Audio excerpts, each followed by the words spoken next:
Voici l'agneau de Dieu. Rappelons-nous les paroles qu'Abraham adressa à Isaac. Dieu se pourvoira lui-même de l'agneau pour l'Holocauste, Genèse 22:8.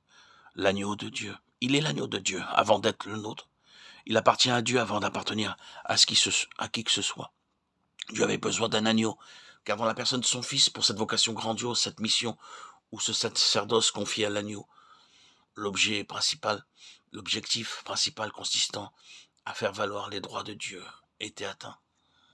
Dieu a des droits, et ces droits conçus de toute éternité visaient à façonner l'homme, le monde, la création et l'univers comme Dieu l'entendait, sachant que tout appartient à Dieu, que tout vient de Dieu et que tout a été conçu dans le cœur même de Dieu.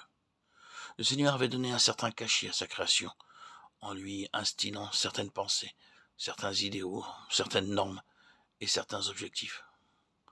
Il y a donc un droit sur tout cela, et ces droits lui ont été ravis. Il ne jouit pas de ses droits dans la vie et dans la nature de l'homme sur terre, et dans la création depuis l'interférence du péché, depuis cette terrible séparation entre lui et sa créature.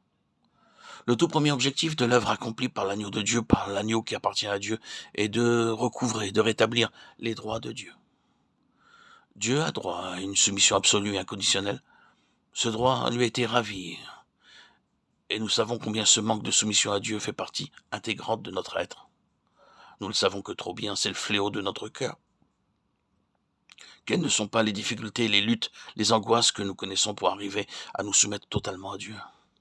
Nous sommes ainsi faits. Je ne parle pas ici de notre insubordination délibérée et consciente de notre rébellion ou de notre volonté qui regimbe contre Dieu. Mais cette insoumission est là malgré nous, malgré toutes nos aspirations, et il est là, ce je ne sais quoi d'indomptable. Il est incrusté dans la composition même de cette création rebelle à Dieu. Le Seigneur est en droit d'exiger une obéissance totale et immédiate. Or, la désobéissance est inscrite dans le cœur de l'homme. Elle imprègne cet univers. Le moi, quant à lui, se manifeste sous forme d'égoïsme. C'est l'affirmation de l'ego. Il nous faudrait beaucoup de temps pour essayer d'analyser toutes les facettes du moi. Le terme, l'appellation, la notion même d'agneau est aux antipodes de cet égard d'esprit, de cet état d'esprit. L'agneau est l'emblème de la soumission, de l'obéissance et de l'altruisme. Les droits que Dieu exige de sa créature en matière de soumission, d'obéissance et d'oubli de soi sont recouvrés par celui qui est connu sous le nom de l'agneau. Comme nous l'avons dit précédemment dans les différents audios, nous voyons très clairement que c'est en lui, c'est-à-dire dans la personne de l'agneau, que le cours de la nature déchue est complètement inversé. La pensée de Dieu pour l'homme est rétablie, l'humanité est refaçonnée d'après un autre principe, celui de l'agneau.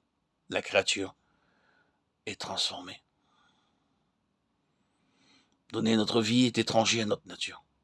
Souvenez-vous que l'expression « donner sa vie » peut tout aussi bien se traduire par « nous devons livrer notre âme » pour les frères, 1 Jean 3,16.